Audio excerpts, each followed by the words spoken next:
So when we practice these Gita verses, it's not about that this is gospel or a belief that we are trying to make ourselves believe, but it's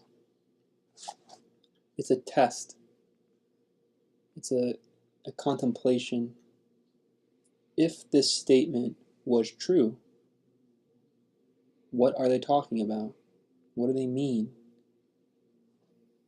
Is it just a fairy tale or someone's delusion? Or is there truth in it that we either also recognize or maybe have, which is the most humble opinion and humble way to practice, have yet to recognize? Again, it's not something I have to force myself to believe, because you can't. You can't force yourself to believe this stuff. Over time, as the jiva, the individual, becomes ready, then it's like, oh, it was true. It was true. That's why, remember from the first verse, what kind of place does a person who's ready to do this work need to be in? You have to be ready to see if this is true. You can't force this down your own throat. So picking up from where we left off, the self cannot be cut, burnt, wetted, or dried. It is eternal, all-pervading, immovable, unmoving, and changeless. The self cannot be cut, burnt, wetted, or dried. It is eternal, all-pervading, immovable, unmoving, and changeless. There's two statements in this verse. First, it says what the self is not. Cut, burnt, wetted, or dried. These are things that dissolve or take away or remove. These are things that when we cut things, wet them, dry them, burn them, they are going to be transformed. They're going to become something different. They are temporary. And these words are often indicating that they are now the end of their temporariness. They're at their end and beginning to become something different. They're in the process of changing.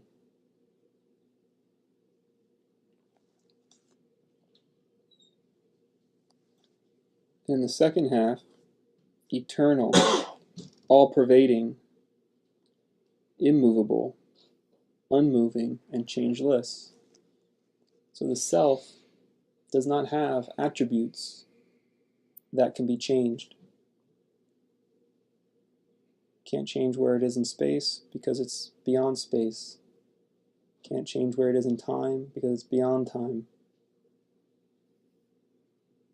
It can't die because it's never been born. It's all-pervading. It's everywhere. So it can't move.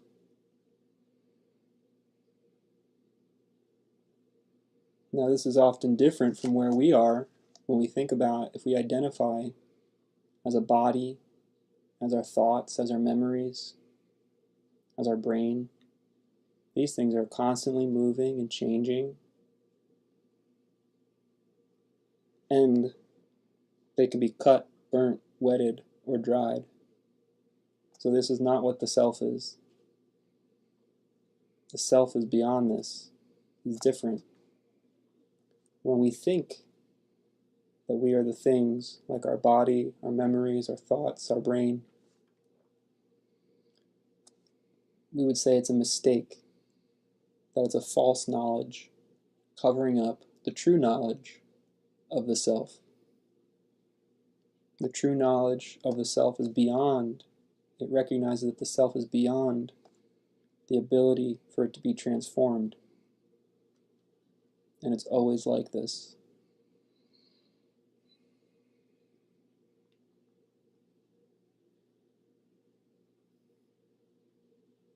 So when you're sitting, how do you wrestle this, or how do you accept this, swallow this into your knowledge? When you sit, you have to become aware. And as you become aware, you start to identify things, maybe. Objectify things, your body, the room you're in. And all you can see is temporariness, things that are going to go away with time, despite how permanent they may seem in the moment. You wake up tomorrow, your body's going to kind of look the way it was. Your problems are going to kind of stay the same, but they are in fact changing very much. And so you are not, the self is not these things. And you're the self, so you are not these things. So you become aware again. What are you? And you start to take away the things that you realize are constantly going through this process of being cut, burnt, wetted, or dried. Constantly going through the dissolution process.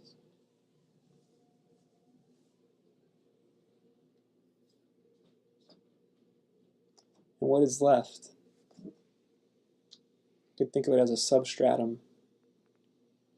This thing that does not fit any of these criteria, transforming qualities.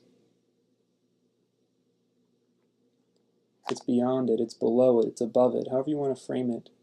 It's within it, it's without it.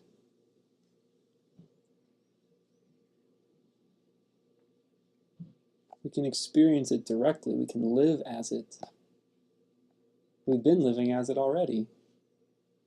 We just had a mistaken knowledge, a false knowledge, having us think about the world a little different instead, making the mistake over and over. And then we sort of try to get it right. We try to perfect ourselves, we try to perfect the body, try to eat really healthy, do a lot of yoga.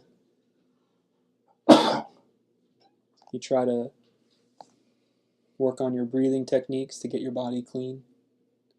You work on saying positive thinking stuff to your mind to make your mind perfect. Listen to motivational speaking tapes in your car. But these are all temporary. But deep down, we have this yearning. Maybe you have that yearning and you feel inside that I'm beyond this. I am a perfect being. Not in an egoic, shallow way. Like a person who just grooms and manicures themselves to try and look perfect or act perfect. But that there's a real part of it that's already perfect. Deep down we know this inside, and instead of realizing what that perfection is, we keep mistaking ourselves for this body-mind. And so we try to perfect it, improve it, over and over, and just reinforce the mistake.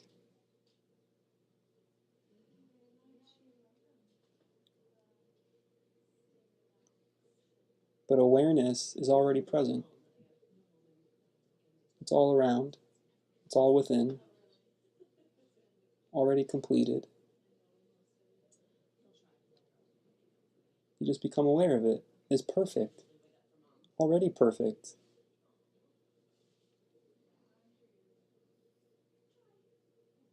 And so then you'll waver between making the mistake and remembering the true knowledge that the self is already this perfect, immovable, changeless thing. When you waver, you forget. You can now use this sutra, this verse, to remind yourself, oh, that thing is dissolving. That thing could be cut, wetted, burnt, and dried. So therefore, it's not the self.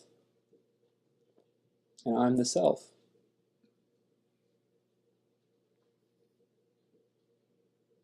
And so then we start to let go of the false knowledge. You let go of the mistake.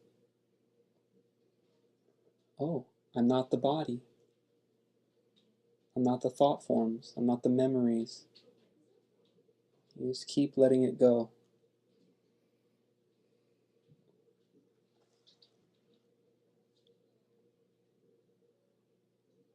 Over time, as you become acquainted with the true knowledge, and again, it has to be your knowledge. It's not a belief. It's not a faith-based thing. It's inside of you. You already have this sort of yearning to recognize it. If it's not in there, you can't really force this stuff down your throat. It has to already sort of make deep sense to you. If you're the practitioner, you want to wrestle with the statement, then this is not the practice for you. Now, I'm not saying you should just accept it. As a matter of fact, you should try to disprove it. That's the practice. Try to see for yourself, is it true? Is there a sense of just being, a sense of just existence, beyond any inkling of having a personality around it? Not even an inkling of a personality. Not even a hint of, once I did not know, and now I do know. Not even a hint of a student or a practitioner. It's just the self. And it's no longer even having a relationship to other things. It's like watching this whole thing, this whole magical story of life and creation, just slowly unfolding over and over. Watching all the smaller pieces, all the little fragments and nooks and crannies of the creation being cut, burnt, wetted, or dried. It happens to your body, it happens to the other bodies around you, it happens to your life story, it happens to the global life story. And inside you may feel things like, oh, that's sad, or oh, that's exciting, or oh, I'll be angry at that, or you're angry at the idea. Those little ways that you relate to this statement, that's the actual place to practice. That relationship to this statement is the place of practice. That's where the remnants of the individual are still present. That over time it's just eternal, all-pervading. You don't even see the difference anymore. So the self cannot be cut, burnt, wetted, or dried. It is eternal, all-pervading, immovable, unmoving, and changeless.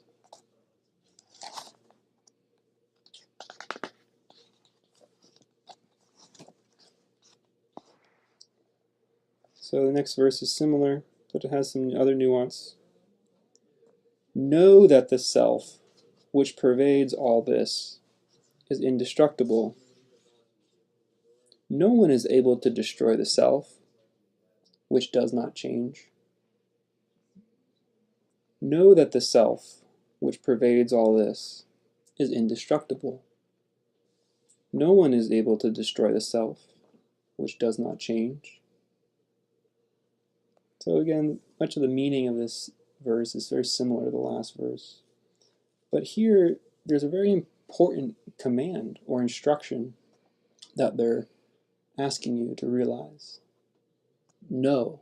It's a command. Know that the self. You could read the thing and without that word and it would say, the self which pervades all is indestructible. But that encouragement, know it. Know it. That's very important. Because in this understanding, in non-dual awakening, there's nothing to get. There's nothing to achieve. There's no, now I'm experienced and now I'm not experienced. Or vice versa. I was not experienced and now I am experienced. That's not real. The self is always. self is always. And you as an individual jiva have to, as you create the knowledge of that within yourself, it brings you to peace with what you are. Without the knowledge of what you are, there will still be the wheel of suffering, or the wheel of trying to solve your problems outside of yourself, because you don't believe that yourself is everything. So you think you can solve the problem by getting something, or getting rid of something, or changing yourself, and it goes on and on and on. And so part of this work is that there has to be a healthy level of dispassion, we say, a healthy level of nothing else is working, you know. It's going to take time. It's not going to happen over the course of just one little battle, like in the Bhagavad Gita. Your battle, like Arjuna, that battlefront is happening your whole life, every moment, all moments.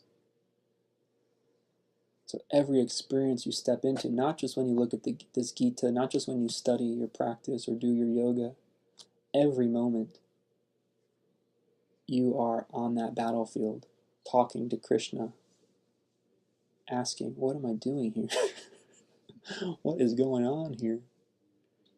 You have to know. That's what it says. You have to know that you're indestructible. The self is indestructible. And so then you get like a big ego about it. Well, I'm indestructible. And you start driving your car too fast, or you take risks you shouldn't. And then you'll learn that you don't know what the self is. You'll start to confuse. You think the self's the body or the mind again. And you confuse false knowledge with the true knowledge. You mix it up in a pot. But the self is indestructible. I'm not saying that the body's indestructible or your thoughts are indestructible, but what you really are is. As you just step more into the knowledge of it, which means living your life from this point of view and seeing if life complements these ideas or challenges them. As you start to walk out through life, oh my gosh, what if that self is indestructible? And you go into your day-to-day experience watching this movie story like you're a body and a thoughts, and they're happening as opposed to you doing them. Your body and your thoughts are happening as opposed to you doing them. This is the big shift. I'm not saying that you become like a zombie or you check out from life, but that there's a re-identification with the self. And the self is not the doer. The self is not the body acting or the mind acting in a static world of other people and things. If anything, it's the other way. It's more like the self is all of the things, doing all of it. But I think this can be confusing for when we're still identified a little bit with our individual. It's like, well, I don't think I have mind control over people or anything like that. So at first, it's almost better to just realize that the self has no part in this. It's like watching the movie. You see the movie happening on the screen. The self is the screen itself. The self is the screen. It's not the main character in the story. It's not where the story takes place. The self is the screen that the movie is shot on or projected on. And so when you go into your life, you go into this moment right now. You see yourself, you have all these feelings, and your body and your mind have all these thoughts, and emotions, and discomforts and pains or enjoyments. That's not you. You are witnessing it. You just start to settle back into that witness, and you realize that that witness cannot be taken away. It never changes. It can't be destroyed. It's nothing at all.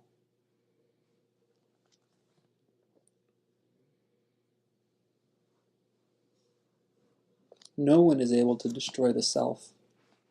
I think this is interesting too. I think part of it's like, don't be so scared. of somebody hurting you. Maybe at first it's like from the outside, no one can come and take this away from you. I think that's important. No one can come and take away your spiritual yearning. At the end of the day, no matter what kind of hogwash you need to believe to get through your day, the self remains untouched. What kind of story you make up, whether you're the victim or the hero, I don't know. It's just a story. The self is untouched the whole time. It's just what show you're projecting onto that screen. And so maybe you're afraid of other people stopping your practice, getting in the way of your practice. How can that be? How can that be? And you have to realize in this moment that it's the false knowledge that makes that happening. That makes it, oh, there's someone here that I need to protect this from. It's not that you need to protect it from it. You need to protect the self from the false thinking. You need to protect the self from you. You need to protect it from your own miswiring. How do you protect it? You just rewire. You say, oh, that's not true. The self is indestructible. How can someone take it away? No one's able to destroy it. You can cover it up pretty good, I think. But the more you look at it, you realize that there's not even a you doing the covering up. It's just knowledge patterns that you've accumulated throughout your life that you're laying on top of the self. You didn't script it. You're not it's not your fault.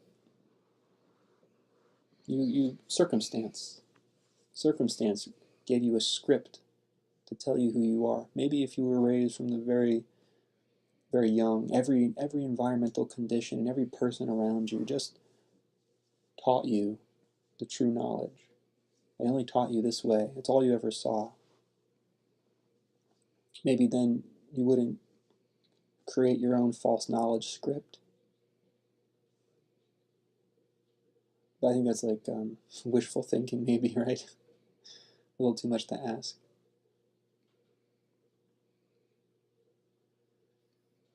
But we can do it now. We just remember over and over, especially as it's better than to just say it over and over to yourself and try to really force it down yourself, is to actually wait until you forget again and you catch yourself in the false knowledge pattern. You catch yourself thinking you're something that you're not. And then you go to the Gita. Then you use the teachings to break apart the false knowledge.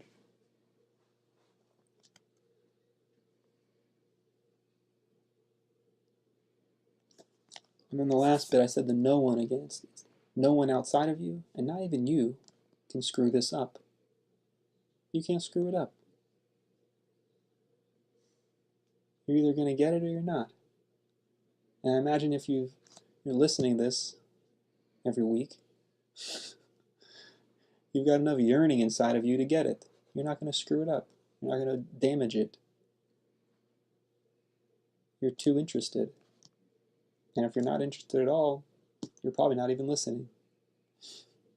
So you don't have to worry about, am I going to get it? Is it going to happen for me? It's already there. No one can destroy it. You can't even destroy it. You don't give yourself so much credit.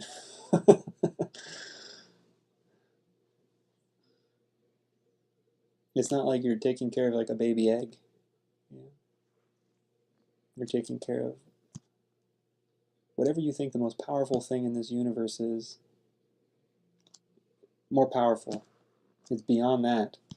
You don't stand a chance on this one. It's gobbling you up whether you like it or not.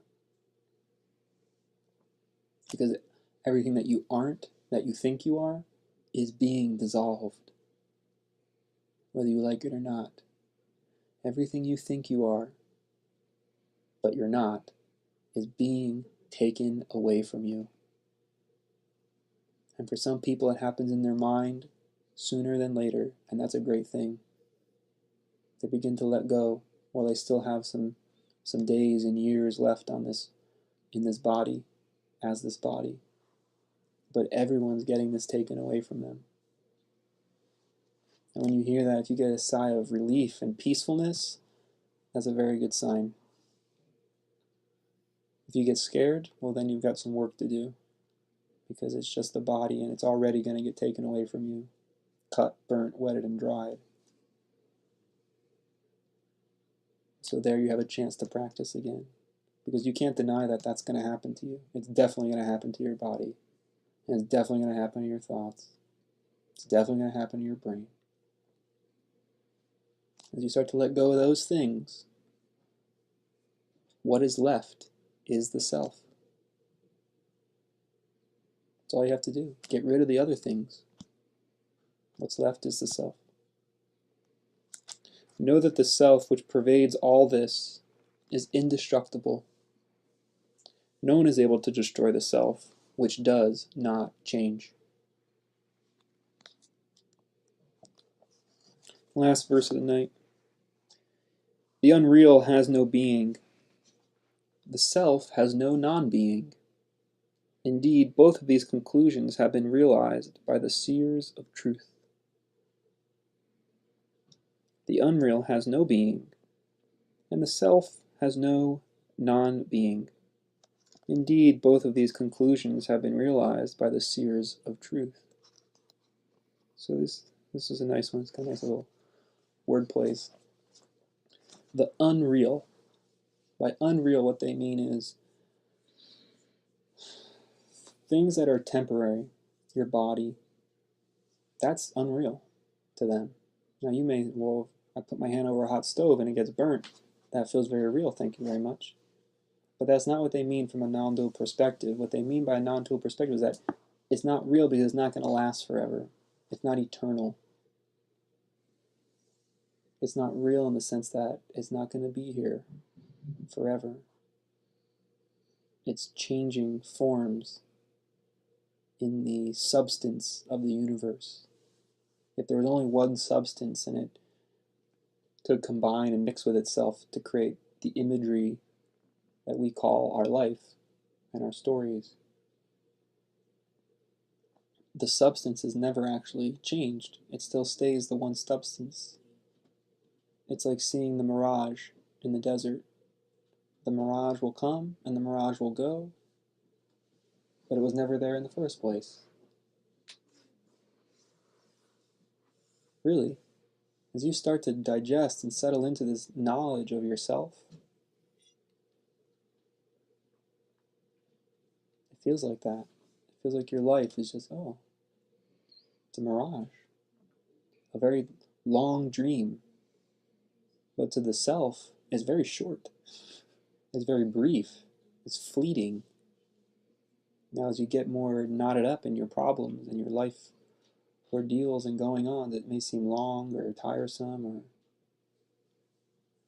just hooks you in, but if you just zoom out, you'll realize it's very fleeting. That's what I mean by unreal. It has no being. It has no being. It's not, they're saying it's so temporary. It's not worth putting your chips in to. Not worth investing in.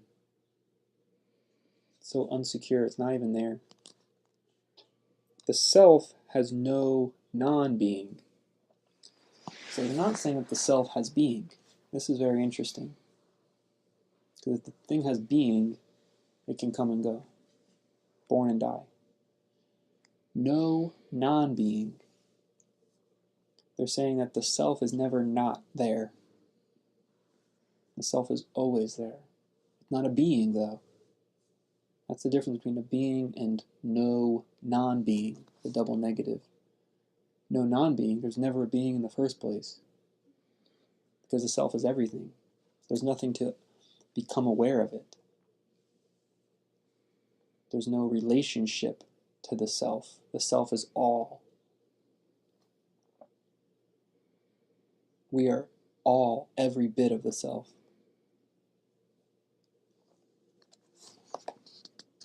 Indeed, both these conclusions have been realized by the seers of truth. So they're just saying, this is the truth, and that they're in this lifetime, in this experience, the knowledge can be known, it can be completed, it can be understood, it can be a wisdom.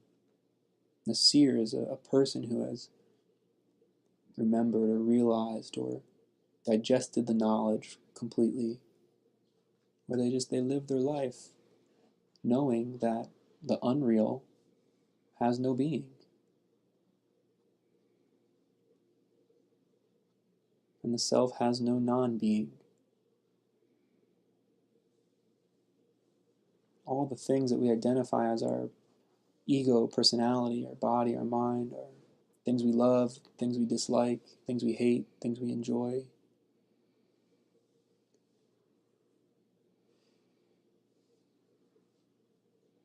they're not really there. Now this, again, it at first may sound meek, but it's not meek, because it's already been that way. It's already been that way.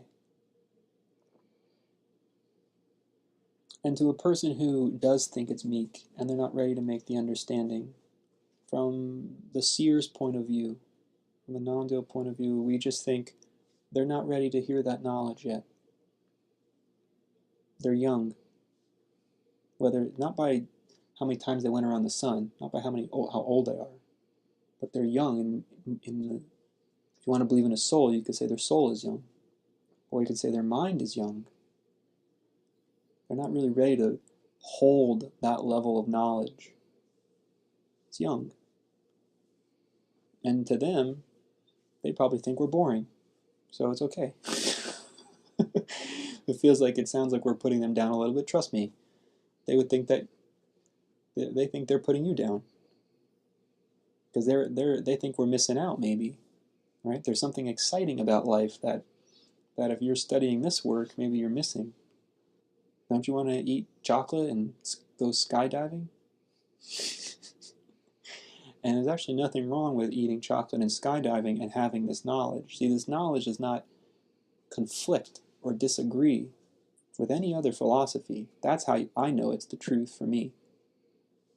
I can skydive and eat chocolate. My body, my mind can do these things. And the self is not bothered. That's how I know. I don't need to convince anybody. These talks, they're just what I do. Some people skydive. I talk about this stuff. I think about this stuff. I dwell and abide as this stuff. That's what I do. And other people do other things. There's no conflict. It's totally okay. No one has to accept this.